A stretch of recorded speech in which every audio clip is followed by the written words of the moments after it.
Hi, everyone. This is America Adapts, the climate change podcast. Hi, everybody. Welcome back to America Adapts, the climate change podcast. I'm your host, Doug Parsons. On today's fantastic episode, we have Lara Hansen from Ecoadapt and Jenny Hoffman from Adaptation Insight, two legendary figures in the adaptation universe. Don't forget to visit the website at americaadapts.org or consider subscribing to the podcast on iTunes. Just go to iTunes and look up America Adapts. Okay. Stick around. I hope you enjoy the episode. Hey, everybody. Before we get started, I want to let you know that I've created a Facebook group for the podcast. It's called America Adapts, the Climate Change Podcast Community. Consider joining if you want to stay more involved with podcasts. It allows you to get more updates on Facebook. And some of you are thinking, I don't need any more Facebook updates. Well, don't join the group. But it's also an opportunity for you to interact with the podcast. You can ask questions. I'm going to put up comments and any sort of, I can't think, fun things that I want to create a community for America Adapts. Which reminds me, I had put something up last night asking if people could guess just based on pictures who were the guests going to be today. And I have a winner. It's Molly Cross from the Wildlife Conservation Society. Great guesswork, Molly. Okay, I'm not going to delay this any longer. Let's start this podcast. Hi, everybody. Welcome back to America Adapts, the Climate Change Podcast. I'm Doug Parsons, your host. We have a special Halloween edition of the podcast today, and I'm doing something for the first time. I have two guests on at two different locations, and they are Lara Hansen and Jenny Hoffman. Lara and Jenny, how are you? I'm doing great. Yeah. I should probably give you better prompting on who should talk first, but I'm going to just leave it kind of loose. But welcome to the podcast. And so I don't know the best way to sort of defer to people to talk. And you two, neither of you, I think, have issues of speaking up. And I'm going to try to step back and let you guys do most of the talking. Just to give a little bit of context here, this is my Halloween special. It's the Friday before Halloween. You guys have any Halloween plans? Of course. Well, what are they? Are you dressing up? What are you dressing up as? You know, I haven't picked my costume yet this year. I wait for some current event to spark my fancy. Jenny, have you picked a costume yet? No, I don't. Yeah, I don't know as I'm dressing up. I think I'll engage in other fall-like activities such as more cider pressing. Just got get another 15 apple gallons. Torture? You're going to torture apples for Halloween? That's right. Well, because, with climate change, soon there will be no trees left on Earth, and so you better torture them while you can. Exactly. Don't want them to go to waste. Well, apple torturing and undetermined costume, and I'm not sure what I'm going at either. So that's a lot of good planning. That heads into our adaptation special here. So I invited these two on because I wanted to talk about adaptation, and so I'm going to let them describe a little bit more about their background. But what we're doing in this episode today is we're going to be talking about a book these two wrote, Climate Savvy. And I just want to give some background, but Lara and Jenny, if you could sort of describe your own experiences. But you guys have been doing adaptation when adaptation wasn't cool. I mean, if someone's been doing adaptation for 5 years, they feel like they've been in it forever, and you put that all to shame. So maybe we could just start with you, Lara, and just kind of give some of your background, who you are, where you work, where you located, and, just what have you been doing with adaptation and how long? I've been working on adaptation since about 1998, going into the last century. And I came about it quite by accident. Dr. Hoffman and I used to both be photobiologists, and we cared about ozone depletion. And photobiologists, not as in we had modeling careers as biologists, but studying the effects of light. Okay. Solid clarification. And not just any light, but ultraviolet light. And in 1998, I was hired by the U.S. Environmental Protection Agency to work on ozone depletion and coral reef decline and coral disease. It just happened that 1998 also was the first global coral bleaching event, at which point it seemed like there might be another stressor that was awfully important to look at, that being increasing ocean temperatures. And that sort of forever changed my career. And then I said, Jenny, what about you? Oh, what about me? Well, Dr. Hansen, I would point out, I guess this was before your career was changed, but in grad school I was working on ultraviolet radiation effects of it on marine embryos and larvae. And Lara happened to have this totally cool solar simulator set up at her lab in grad school, and where she could control temperature as well as light. And so I was looking at DNA repair, and I said, gosh, DNA repair, enzymatic, temperature sensitive, why don't we do an experiment looking at the interactive effects of temperature and UV? So that was sort of our first collaboration scientifically around what temperature changes might mean in combination with other issues. But yeah, then it's true we didn't get professional until later on. So Lara went off to WWF. I was still in grad school, and then Lara hired me to help out with one little adaptation project, and then she was putting together sort of the precursor to Climate Savvy, which is Buying Time. Lara helped me with the title, Buying Time, a resource. A user's manual for building resistance and resilience to climate change in natural systems. Right. So Lara's at WWF at that point, working with the various conservation programs. And obviously, people who were starting to think about climate change needed a lot of help.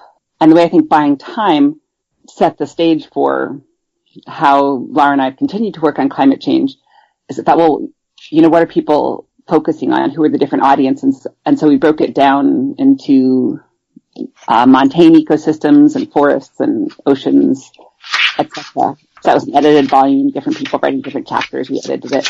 And a lot of the feedback we got on that was it was sort of the first guide or practical take on any of this.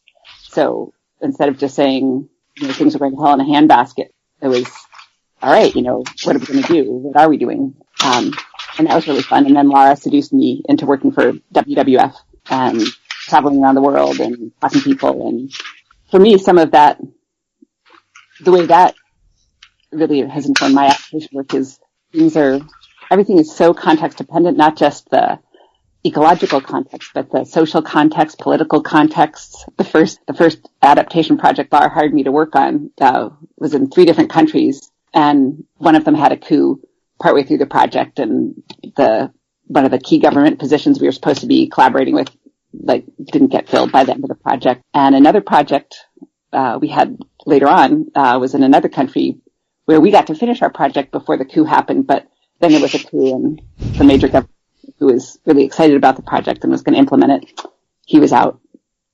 So it's so for me that's emphasized adaptation or the effects of climate change. It's viewing it separately from all other aspects of reality doesn't really make much sense. And thanks for reminding me that both of you have doctorates, and I'm just kind of shoving that in my face. So, I appreciate that reminder. I didn't give you your proper professional due, but yes, both very, very esteemed professionals. So Ecoadapt, I want to sort of pivot into the book, but Ecoadapt, you guys started Ecoadapt before you actually wrote the book, right? We did them simultaneously because we're insane. Really? So that Ecoadapt's that young. I mean, so that 2011. Well, no, writing a book does not happen in 1 year. Yeah, okay, all right. Yep. The book was started in 2008. Oh, okay, all right. And so you guys, for people to know, Ecoadapt, and it's the place that Lara currently works and Jenny used to work at, but it's a great organization. We could have a whole episode on that, but you are doing these things in parallel. And so that's one of my questions is why did you decide to write a book? Why did we decide to write a book? Well, in part, there were things that were not in Buying Time when we'd written that. There were components that we wanted to share differently. So some things had evolved and some things had been left out of Buying Time. We wanted to write something that was a little bit more linear. Buying Time was really, like Jenny said, was written for habitat type by habitat type, and we wanted something that could take you through the full arc of what are all those things you need to think about when you're thinking about climate change. Plus, as Jenny pointed out, all of the other things that are going on that need to be accounted for simultaneously. And we thought that this was a great opportunity to do that. We have a whole list of things that would go in volume 2 as well, but we haven't done that yet. That's great. So Jenny, who was the target audience when you guys were writing this book? It was mixed. So when you look at some of the organizations that are tackling climate change, you start thinking about the target audience. It's like, well, we want natural resource managers and policymakers and landowners and foresters, blah, blah, blah, blah, blah, a whole bunch of different audiences. And because you can't write a single volume that targets everyone, a lot of guidance had been around, had been at sort of a more generic level. And what we did with Buying Time which was certainly interesting for us and hopefully for people who read it. And there's part of Buying Time, which is sort of a broad general component that, I mean, it's mostly focused on people who do conservation-y sort of stuff or environment-related stuff. But we had that generic part, and then we thought, someone's got to contextualize all of this for people who are doing very particular things. And again, because it's one book, we didn't get insanely specific, but we thought, well, the types of things that people do related to conservation and natural resource are, looking at pollutants. So if you're thinking about pollutants and climate change, what would that look like? Protected areas. How does climate change play into protected areas or restoration? So the second part of the book, each chapter is sort of targeting a particular type of activity, which again tends to go more with the conservation, natural resource management crowd. But actually, no, we had a whole section on policy. Yeah. Too. Yep. So we had the natural resource section, right? We had the generic section, the natural resource managers kind of section, and the policy and regulations sort of section. So much has been done in the natural resource universe on adaptation, but I mean, are you guys familiar with any books that are similar to yours that sort of look at other sectors? I can't think of the top of my head, like, has anyone written a book? Because it just, it's all natural resource management, and it until recently, it seemed like it dominated that kind of thinking on adaptation. I would say non-natural resource management people have dealt with it, but they've been more mainstreamy about it. Like the first federal agency to do anything with climate change really was, I think, the Army Corps. They put out guidance. Do you remember what year that was, Lara? I don't remember what year that was. Right, 5 billion years ago or so. They put out something saying, hey, sea level rise, you got to include that in infrastructure design. Any Army Corps projects have to include climate change, sea level rise. Here's what we're looking at in terms of rate of sea level rise that you should look at. So I think there's been more on adaptation and non-natural resource stuff than people maybe realize. It's just maybe some of it is more mainstreamed into best practices or technical guidebooks that people have to refer to anyway, or that sort of thing. I'm curious if you guys were doing this in the aughts, that I think back in the days of Inconvenient Truth when, mitigation was the primary focus. But I actually read a recent piece, and do you guys know Dave Roberts, who used to write for Grist? Does that ring a bell? He wrote a piece called Preventing Climate Change and Adapting to It Are Not Morally Equivalent, and he just was, and this was like just a couple of years ago, he was bashing the whole, the concept of adaptation. He thinks it's for elitist. It's just, once again, first world countries focusing their time and resources on adapting themselves to climate change, and it's going to take away the emphasis from, mitigation, and that's the bigger struggle. And you heard some of that criticism, maybe 10, 15 years ago, but I thought that kind of went away, but apparently it hasn't. And I'm just curious if you guys have any thoughts to that kind of line of thinking.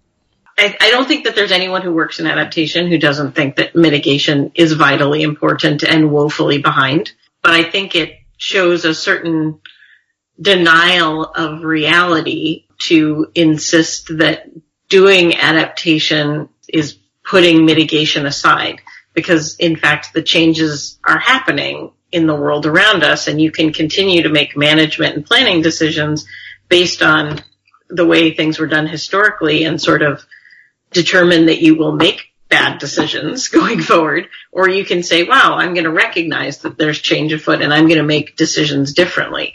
I think a lot of people categorize adaptation in sort of very simple terms, in that it's, well, that's us choosing to live with climate change as opposed to doing something about it, and failing to recognize that you actually should be doing both of them simultaneously, because otherwise you're going to get bad outcomes. Jenny, any thoughts? Yeah, I mean, as you know, my thing now, I love like decision analysis and really looking at the process of decision making. And that totally underlines what Lara said, is that, I mean, there's part of adaptation, which is where you just sit back and you say, ooh, what about climate change? What's it doing? What is it doing? What are the big effects of climate change? How do we deal with those? But there is also this whole aspect of things. There are decisions being made all the time that have the potential to influence the trajectory of climate change, our vulnerability to climate change. The effectiveness of those actions may be affected by climate change. So if you're making decisions and you want to make good decisions, then you want to think, well, what sorts of risks are involved? And so from that perspective, as Lara said, if you acknowledge the reality that climate change is already happening, and is going to continue happening, then any decision that involves some level of climate-related risk, if made well, will sort of be adaptation, because you'll be saying, I'm making this decision. There's a climate risk. How am I going to handle that? And I would also add, from an environmental justice perspective, I do not see adaptation as just like wealthy first world nations focusing on themselves or wealthy communities focusing on themselves. I remember a conversation I had with a friend of mine who said, we need to focus on climate change because if we don't do something, people will suffer. And people are suffering now all the time, for reasons not related to climate change, for reasons related to climate change. Adaptation, again, it's an acknowledgement that people are suffering now.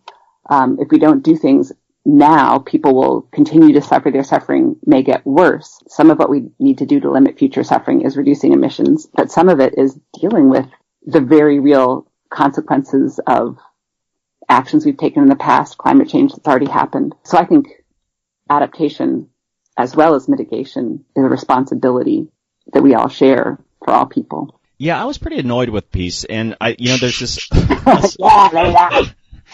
there's just this assumption, I think that was the point you were making, Lara, is that, okay, if you're working in the adaptation universe, you should somehow be this expert in energy mitigation too, and they're just two very separate fields. And I hope and I pray, with the Paris Accords, that they get these things under control, because it makes the adaptation people, our jobs, a lot more difficult if you don't get that temperature under control. But it's just a different tract, and so the idea that you wouldn't plan for it, that's annoying. And on the flip side too is, I think as people start to get their heads around adaptation as a concept, to me there's an opportunity too. Like, with mitigation, change your light bulbs, put solar panels on your roof, and sometimes it doesn't capture the public's imagination, but with adaptation, there's an opportunity there for the public to kind of say, all right, this is where we kind of come together, we're adapting, and, maybe you would make some progress on the mitigation side because people start thinking about climate change more deeply, and I guess that's my naive hope that adaptation might actually be able to lead the way to some bigger changes. There's actually lots of case examples of communities where mitigation wasn't on the table until after some conversations about the implications of local climate change and what would be entailed in adaptation, leading people to realize, oh wow, mitigation would actually be a really good idea for us. So sometimes adaptation is sometimes a gateway drug to mitigation. That's right. The other thing, I recognize that this is a battle that is already lost and all of that, but I hate the difference. Like, the people are like, oh, mitigation versus adaptation. It's like, yeah, in say the natural resource management or the, dealing with natural disasters, etc., everywhere else in the world, mitigation is a term that means sort of reducing harm. And you can reduce harm by making it less likely that something horrible is going to happen in the first place. You can reduce harm by making the systems more resistant or resilient to bad things that might happen. So, think about toxic waste spills. Or, I live out in the part of the country where we've got a lot of oil trains coming through and coal trains coming through, and you don't focus everything on, well, how do we prevent, it's really important to prevent oil train derailments, but you wouldn't say, oh, there's been a derailment. Oh, well, I'm not going to focus on making sure that the derailments don't damage things, because that would be giving in. You say, I'm going to fight like heck to make it not likely at all, reduce the likelihood of derailments as much as I can. But I'm also going to acknowledge that reducing that risk to zero is pretty darn impossible.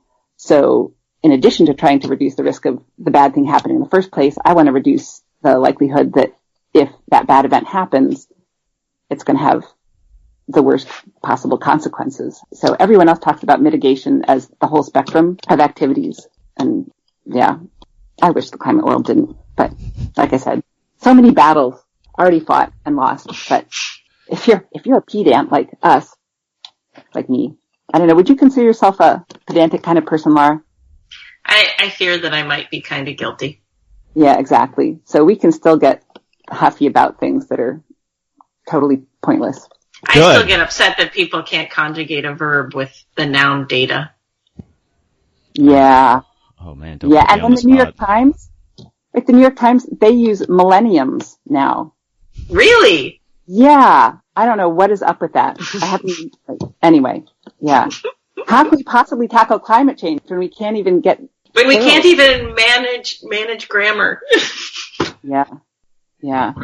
If you look at where adaptation was in 2011 when you guys published that book, and you look at what's happened now, 5 years in some ways is a lifetime when it comes to adaptation with the government, with NGOs, with people, how they're communicating. If you kind of go back to when you wrote that book, do you feel like what's happened today is what you might have predicted, or is it a good thing? Is adaptation today in a good spot based on like the sort of what's happened in the past 5 years? And Dr. Hoffman, give it a go. I should just say one of your names. Jenny, please answer. Hey, sure. I'd love to take a crack at that. Yeah, I think it's in a good place. And part of that, I think and this is totally like my own theory based on very little data, but I think as new sort of fields of action and inquiry develop, they go from being really simplistic to being able to incorporate more and more complexities. So in the early days, climate change was like, climate change is happening, and people would look at average temperatures and precipitation. There was all this focus on species range changes as, resulting just from what happened with climatic factors.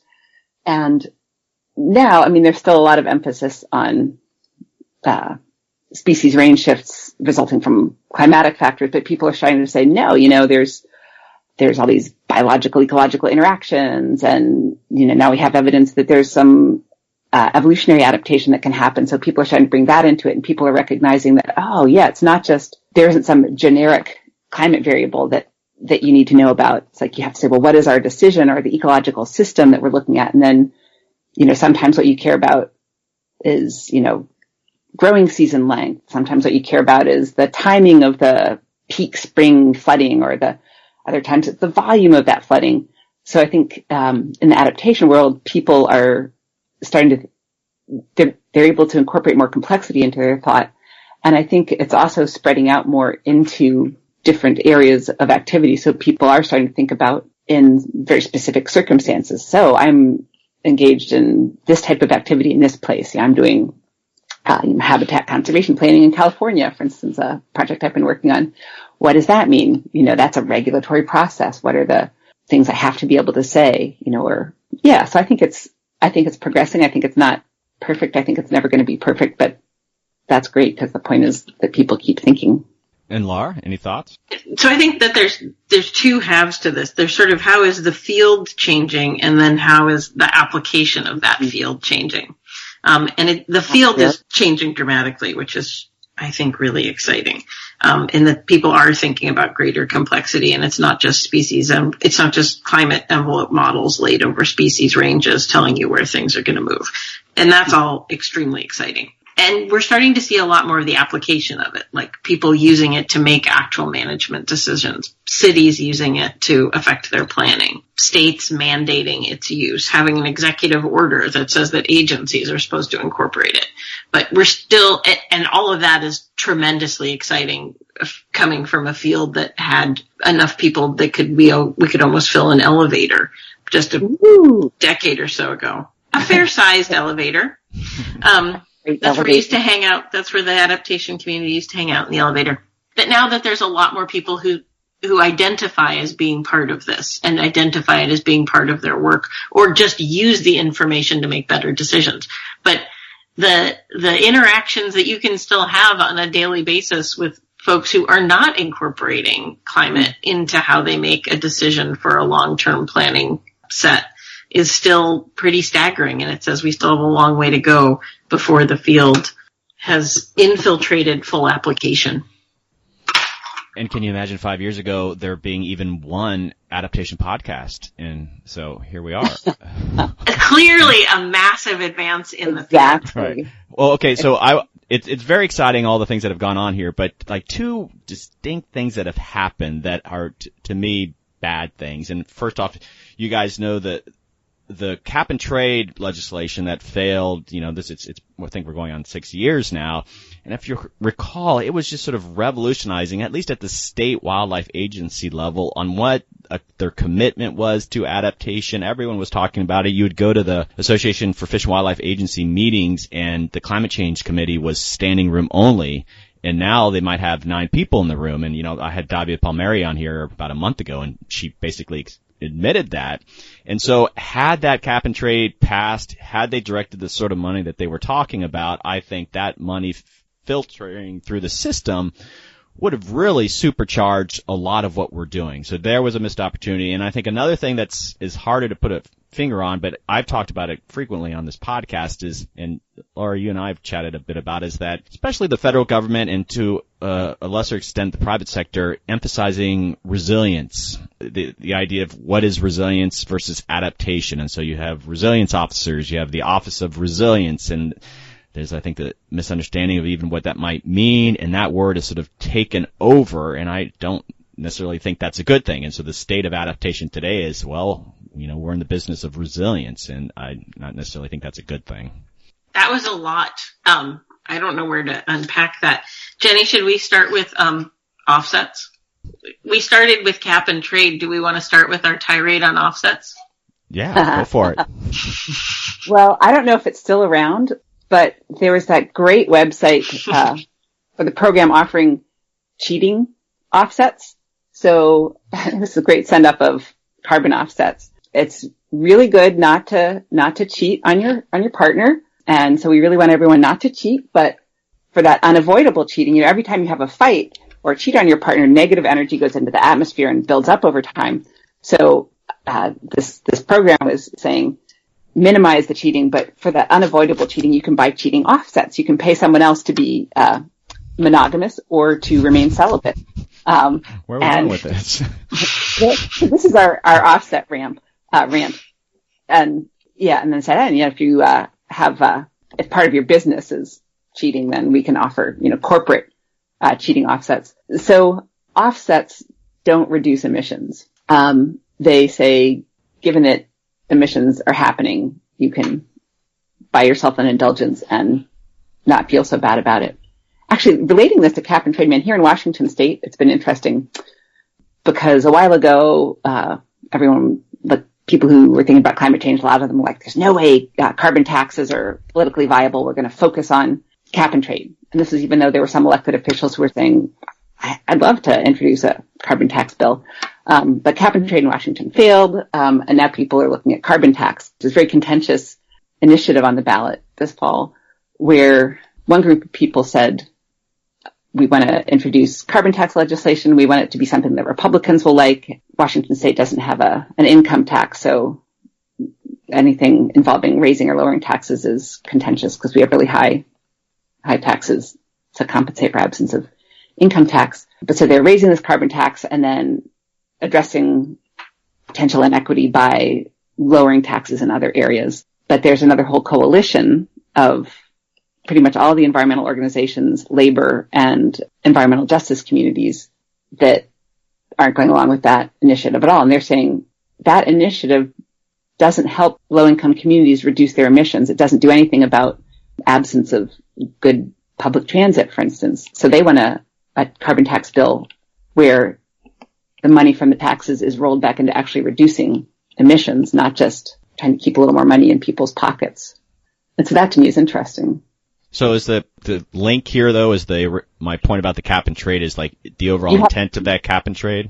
Because maybe it wasn't related. Maybe it was just, you mentioned cap and trade and then thinking about cap and trade in Washington. But your thing, I think in adaptation, there are people, if there's money on the table, people are interested in the money on the table. And sometimes that means people who are interested in adaptation are able to actually do adaptation. Other times it means people who are interested in money think about how they can do adaptation washing. And this is where I think the resilience and cap and trade funding are somewhat related, because resilience is like, sometimes it's a, sincere and honest way to roll climate change adaptation in with other things. Other times it's people saying, I want some adaptation money, so I'm going to say I do resilience because I don't really do adaptation. But if I say resilience, maybe, I can get adaptation money. I don't know, Lara. Yeah. So, yes, I'm down with everything Jenny just said. The other thing, though, I want to add to what she said about the challenge of cap and trade for funding conservation is, it's a bummer that there wasn't money put toward conservation from that. But I'm not entirely certain that with a cap and trade setup like that you weren't sort of what is the official saying, stealing from Peter to pay Paul, in that you're giving money to conservation, but by doing cap and trade, you're not really reducing the total amount of greenhouse gas emissions up in the atmosphere necessarily, because you're essentially trading biological carbon for fossil carbon in most of the cases where this is happening.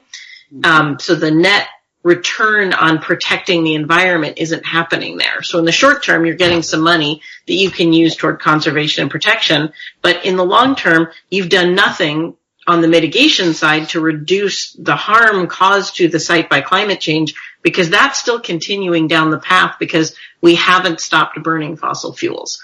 Because, and now I can have my diatribe, conflating fossil and biological carbon as equivalent entities that you can trade is unfortunately a false equivalence. Biological carbon is always moving. It's a really rapid cycle. Biological carbon goes in and out of pockets all the time, whereas fossil carbon has been very politely sitting in sequestered locations, not contributing to the amount of carbon in the atmosphere for a very long time. And it was only because of our foolish activities that we have freed it to cause us harm. In Washington State last year, wildfires were the second biggest emitter of greenhouse gases in the state. And so this is something Lara and I had a little rant about ages ago. You know, if people are looking at protecting forests as a way of sequestering carbon and reducing greenhouse gas emissions, if one of the effects of climate change is increased frequency and severity of wildfires, that makes forests a less reliable carbon sink. And it's not that, who was that, Lara, ages ago at WWF said we should be stopping climate change to save the forests, not saving the forests to stop climate change. That was actually Ken Caldera. Yeah, go Ken. Yep, of Stanford, not WWF. Right. And it's not that forests don't have a huge role to play in the global carbon cycle, but particularly in light of all the wildfires running around all over the place, they aren't going to get us where we need to get. Look, to your point about the cap and trade, yeah, I mean, I get that broader context of it, and I guess the sort of short-term pulse of adaptation funding just is so attractive versus like what's the long game there. We are all so easily bought. Right. Well, you remember how exciting it was, and you had executive directors showing up to these meetings, and it was insane. I felt the same way about it then. Okay. Well, I want to swing this back to your book again. We're here for the 5-year anniversary of Climate Savvy. Let's say someone, if you think of the target audience when you were writing that book, a practitioner or natural resource manager, today, if someone approached you and wanted to do just some basic on-the-ground adaptation work, would you recommend that they read your book, or are there other things that you would and this is just going to hurt your sales, but other ways that you would sort of recommend that they get started? Or they should read your book. Oh, I think by all means they should read our book. Don't you agree, Jenny? I think sending us a lot of money might be just as effective, actually. That's actually also a solid choice. Fortunately, Jenny and I don't have to tell people to read our book because there are actually other entities that have our book on a recommended resource list. So we get to sort of hang back and not have to push the skyrocketing sales of that volume, which is available in many libraries in the United States as well for those people who want to just support their public library. I would say, well, so to quote the wise and brilliant Molly Cross, who I know has been on your podcast, I don't know, think she remembers saying this, but I remember her saying it. She said the best place to start is somewhere. So I think people who are attracted to the idea of reading a book, and they like the way they like our cover art, which was a huge struggle, by the way. I was going to ask about the penguin. That's right. Yeah. Read our book. You know, like if that seems cool, do it. If you're like, I don't have time to read a book, forget that. I'm going to, I want a short little pamphlet. Plenty of short little pamphlets out there. If you're like, I don't have time to read anything. I need someone to talk to me. Great. There are a lot of people out there who will talk to you. And Or Jenny and I would be happy to record a copy of the book. We'd read it aloud. Ooh, yeah, we can hire professional actors. Right, and that's like I said, what I do now, my focus, I love integrating climate change into decisions. So not adaptation-focused decisions, but hey, you're designing a culvert, you're writing a conservation plan. What are you doing? Great, let's think about climate change in terms of what you're doing. And that sort of, to get that specific, you need something that's either written very specifically for what you're doing, and there's not that much of that right now, or you need to talk to someone, bring in climate decision expert to go along with your process. But it's all, this is probably something a lot of people say, but you want willing partners. You don't want to necessarily go out and force people to work with you because, every adaptation decision plan or whatever, we all have different personalities and different styles. And, again, the adaptation group Molly Cross put together a while ago, all of us trainers and planners, it's like, well, what best practices are there? What advice can we give to people? And they're trying to decide which one of our brilliant programs to tie into. After a while, the group realized they're all fine. They're just different. And so long as you're in the universe of people who do reasonable work, find the written guidance or the individual or the video that speaks to you. Well, I guess what's available now that wasn't available 5 years ago is just, and I think both of you are involved with these things, are just the various trainings that people can take. They can take day-long trainings or week-long trainings. The National Conservation Training Center offers all sorts of things, and so that now exists that wasn't there 5 years ago. Mm-hmm. Your book and everything that's in it, I'm curious, there's these two associations, and there's probably more. There's the American Society of Adaptation Professionals, and then there's ACO. What does that stand? It's the Association of Climate Change Officers. Right. And so ACO has really gotten into the business of certification, and I'm just curious if you guys have an opinion on that. And I was a little bit involved. I think it's Dan Krieger who leads it, but I think he's been looking for feedback from different practitioners on how to create the different certification. But, should a adaptation practitioner at this stage be certified to really kind of do the things they need to do? Lara? Oh, man. Bring it on. So it's hard to say what you'd be certified in at this point. I think it's a great idea to have training. We desperately need capacity building in this area because the vast majority of people are not formally trained in adaptation and how it incorporates into whatever it is they're doing. And people need some help in figuring that out. There's a lot of it that is common sense, logical thought trains, but some of it requires reframing the way you learned how to do stuff. And so I'm all for finding ways to build that capacity through formal and informal trainings. Certification is a funny thing because usually you would have a board of people who would determine what are the best standards and what should go into that in order to get a certification. That's usually how professional certification happens in most other fields. And I don't know if we have the data that could tell us what that should be yet. That said, I think there's certainly some low bar stuff you could do to sort of change people's framing and put out there, but being certified seems, I don't know. Well, there's some, I guess more mature associations, you think of planners, it's very common to be certified in. I think the Wildlife Society has a pretty long standing program of certifying wildlife biologists, and it's my understanding a lot of that is just continuing education credits. You're just constantly exposing yourself to the field, whereas, what does it mean to truly be certified?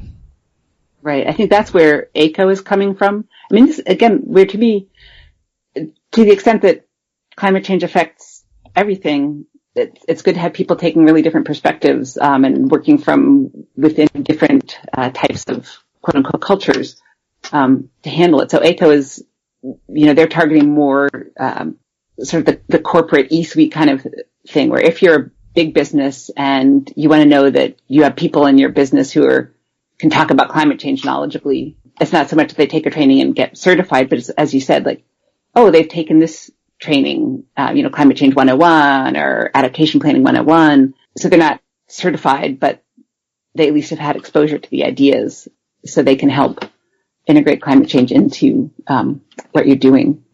And I think what's different with adaptation, like planning and all of that, if adaptation is bringing climate change into everything, you can't have a society of everything.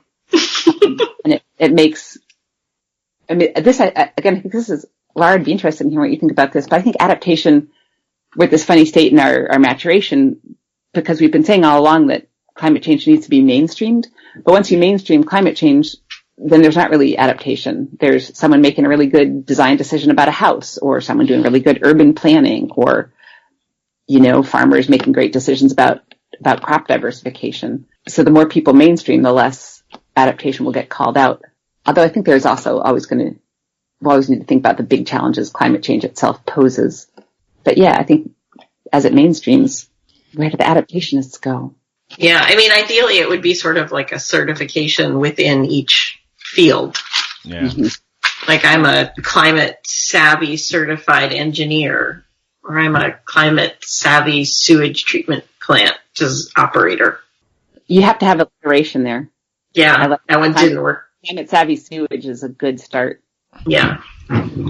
So the National Adaptation Forum, which is coming up next May, right? The third May version. May 9th through 11th.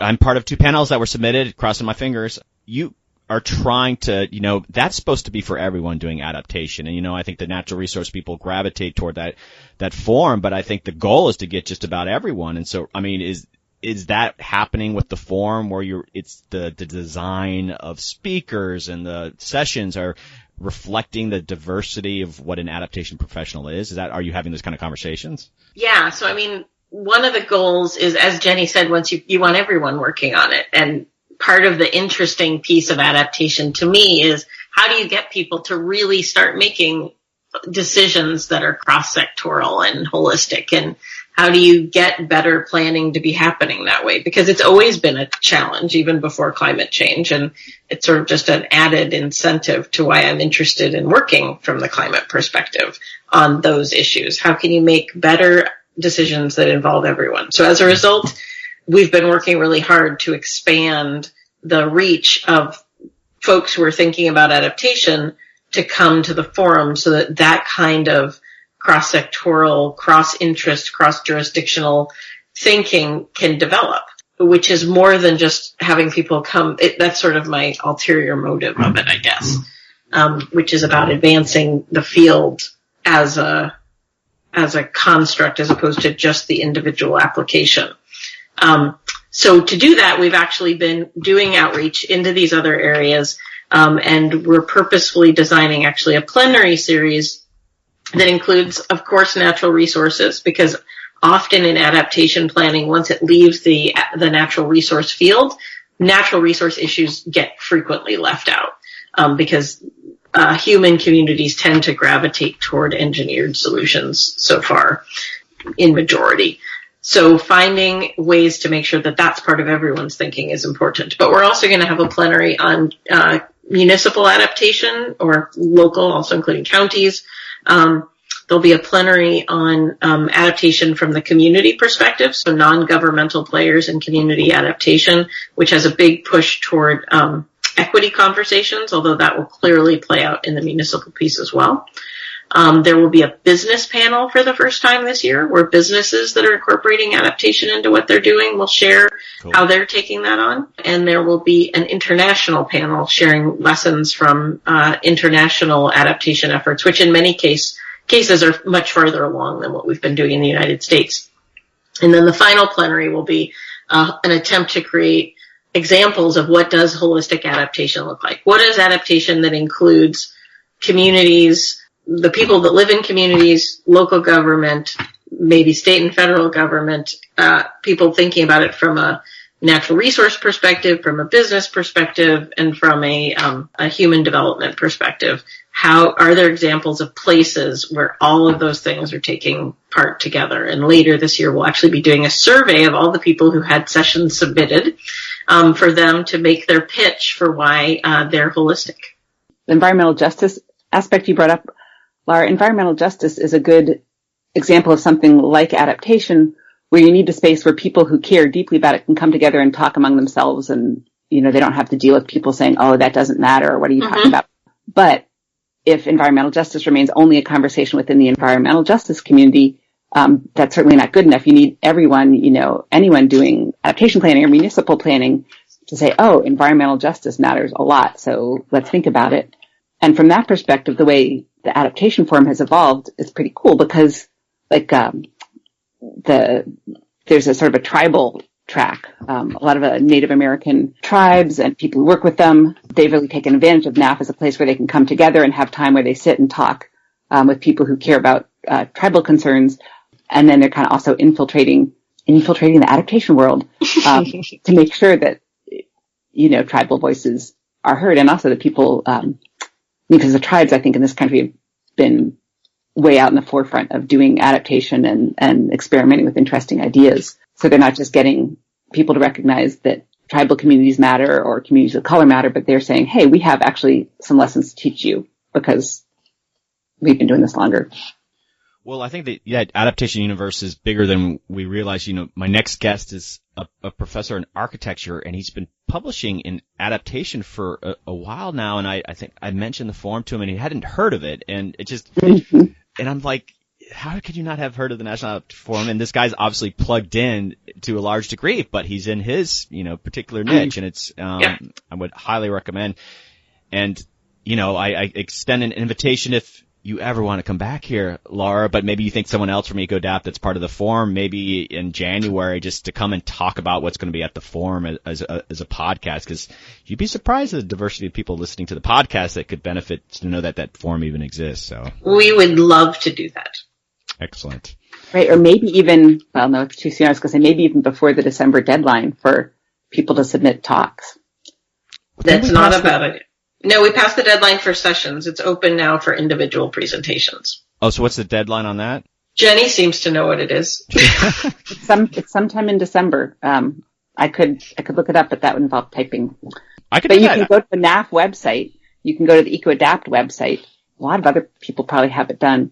And I would say if you haven't heard of the National Adaptation Forum and you're like, what will it do for me? Remember, ask not what you can do ask not what adaptation can do for you, but what you can do for adaptation. That was beautiful. I love it. The deadline is December 16th, and we're still accepting proposals for poster sessions, tools, and oral presentations. I'll follow up, but I maybe we could squeeze one in because I'm surprised at the diversity of listener that's listening to this. And each week there's more listeners, and so I think they would be benefit to know about the forum and potentially participating. So I'll follow up with you on that. Excellent. Well, guys, we've been talking for a while, and I'm sure you probably think that, but No, don't go away. I think the attention span of my average listener is about an hour, and we're approaching that, and so we've covered a lot of ground. What? You have good listeners. The average American attention span is like 20 seconds. I've been asking for feedback on the podcast. There's been some, maybe shortened a little bit, but quite a few are just like, no, it's good length because, these are substantive conversations. We're not talking about movie of the week or anything. So that's, an hour seems to be working so far until I really get some bitter people telling me to shorten it up. But on that note, I just wanted to sort of say, okay, you've written this book and you've sort of, I think you mentioned a little bit earlier, but is there a Climate Savvy 2.0 in the future, Lara? We have no plans at current to write a Climate Savvy 2.0. We could maybe do a flip book. I could be up for a flip book, Jenny. How do you feel about that? Puppet show? Oh, puppet show. Yep, I could do that too. Interpretive dance. Right, we did email or talk or something ages ago about it'd be fun to do something more interactive online or whatever, like the adaptation collaboratory that Notre Dame and TNC put together a while ago. One of the features they were working on, I don't know if it's still there, if they've further developed it, is kind of online places you can say, well, here's my process. I'm trying to do this and I'm at this stage, and at each stage you can kind of click through and you get guidance or materials, information specific to that particular process and that particular stage in that process. So we did talk about how it'd be cool with Climate Savvy to do something online where you can, it's like the build your own story thing. Yeah. Choose your own adventure. Exactly. You decide to write a municipal adaptation plan. Do you? Wow. Okay. So the take home message is there's not a second version coming out, but okay, if there's not a second version coming out, would you say that this existing version, I mean, is it 99% still relevant, 80% relevant, and don't be self-serving for your own benefit? I mean, is it, people should still use your book? That's my question. I think it's still relevant. Good Yeah. I mean, I use stuff out of it all the time when I teach, and I actually use pieces out of it when I'm trying to explain stuff to people. So I think it is still relevant and useful, depending on where you are. If you are just coming into climate change adaptation as a concept, it is extremely useful. If you are farther along and have already been doing it and understand the basics of it and are doing the experimental manipulation of testing approaches, it's probably a less useful task, and there are more people who are in that space now. Right. And I would say I agree that it's relevant, although, as I say, that I haven't really read the whole thing for a long time. But I'm always surprised. It's like, oh man, someone should write something about this idea. And it's like, oh, look, we did. And because like the whole first part of the book, the first section is about climate change science and all of that. And that certainly has changed a lot. But the later sections, a lot of what we were bringing to it is a way to think about climate change. And I think that the approach that we put out there is still extremely relevant. Okay. Well, that is useful information, and I just want to give each of you a chance to any final thoughts. Just plug Ecoadapt or Jenny, what you're doing, but just any final thoughts for my listeners. Jenny, you go first. Yeah, one of the things we said ages ago that I think is still completely relevant is adaptation isn't rocket science. And the trainings I did with Ecoadapt and the trainings I've helped with the National Conservation Training Center, one of my favorite things to hear after those trainings is, like, I still don't know what I'm going to do, but now I'm confident that I can do it. So if you're worried about adaptation, if you're confused, whatever, the best place to start is somewhere, find someone or some guidance that works for you and just have a go. It's not rocket science. That's kind of what you're already doing, but with a little twist of climate. I love the twist of climate. So I like to think about adaptation as surfing. So if you want to start somewhere, start by surfing. Surfing is all about being in the reality you're in while thinking about what's just up ahead. And adaptation is like being on a surfboard and not only waiting for the next wave, but thinking about where it's going to come from and how you're going to react to it when it shows up. And if we can all do that, it can end up being actually a much better scene in the future where we're all getting to ride the wave rather than being slammed down by it. Although I would add that the beautiful thing about the surfing analogy is if you don't immediately know how to surf. You start surfing on littler waves, you do get smashed into the sand and all of that, but you say, hey, this is what I have to do to learn how to be a better surfer. And so you get smashed into the sand or you fall off your board and you get back on, you try again, you get better, you get bigger waves. It becomes more fun the more you do it and the more skilled you get. So what's a shark in this analogy? Is there a shark? We don't believe in vilifying sharks. We leave that to nature channels. Okay. All right. Good answer. All right. Okay. On that note, and so the Ecoadapt and Jenny, it's Adaptation Insight. That's your independent business, right? Adaptation Insight. You bet. I'm going to have just any information you want me to share on the show notes. This is what goes on the website and how it shows up on iTunes and such. I'll have all that, and I'll probably ask both of you for some cool photograph that I'd like to use in promoting the episode. But if there's any additional links or bits of information regarding the forum, just let me know, and I'm going to include that in all that. But thank you guys so much. I appreciate it. This is the Friday before Halloween, and I hope you guys figure out what you're going to dress up as. Have an adaptive Halloween. There must be some trick-or-treat message with Halloween. I don't know what it is right now.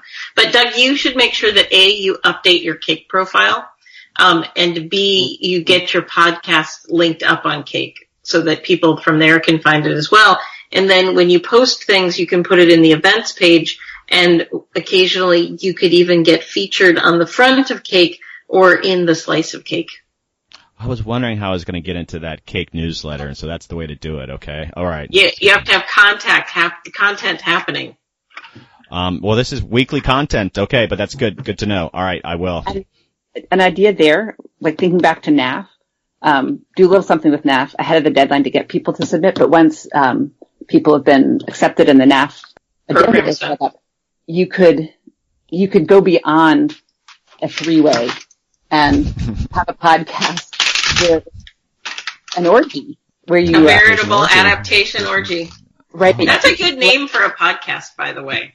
Well, at least the title of the episode. But Jenny, go on. Okay. Well, right. So just then, like maybe it would be some of the plenary speakers, or I'd say it's more interesting to pick some, like a mix of individuals who are speaking or representing sort of different aspects of the forum, and just do little mini interviews with several of them.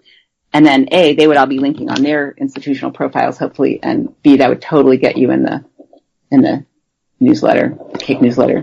I also hear you can buy your way into the cake newsletter. Just, I know Lara doesn't like to pitch this kind of thing herself, but, $5,000, bam, you're there.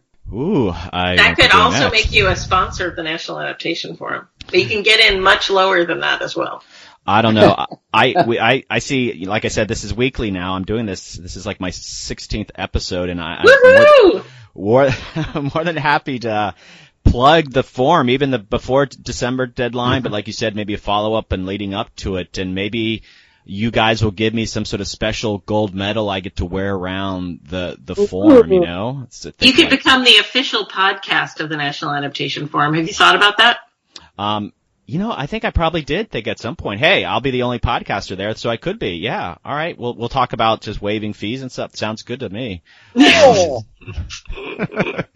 go offline for that conversation. No, I like all these thoughts. Okay. I better wrap this up though. Guys, thanks again. It's always a pleasure talking to you. I hope to see you guys relatively soon. It's always fun touching base, but everyone out there, this is America Adapts, the climate change podcast.